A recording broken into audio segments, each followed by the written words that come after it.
Ito ay rated SPG. Striktong patnubay at gabay ng magulang ang kailangan. Maaaring may masiselang tema, lengguwahe, karahasan, sexual, horror o droga na hindi angkop sa mga... Tila nagbabagong buhay na nga itong si Darius dahil tutulungan niya nga itong si Rosel na matyagan nga itong si Melania. Hinihinala nga ni Rosel at ni Jacinta na si Melania nga ang namba-blackmail sa kanya.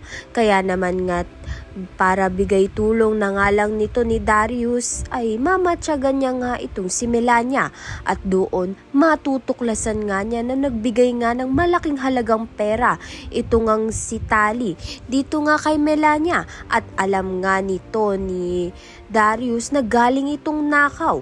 Pinagnakawan nga ni Tali ito ngang si Melania dahil utos sa kanya ito. Samantalang dahil nakita nga sila nito ni Darius, agad nga itong sasabihin ni Darius dito nga kay Rosel.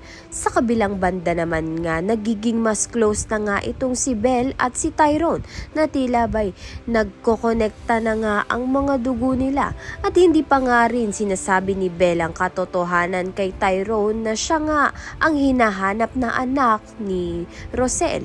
Kaya naman nga't yan at iba pa ang dapat nating pakaabangan. Maraming salamat sa iyong panonood.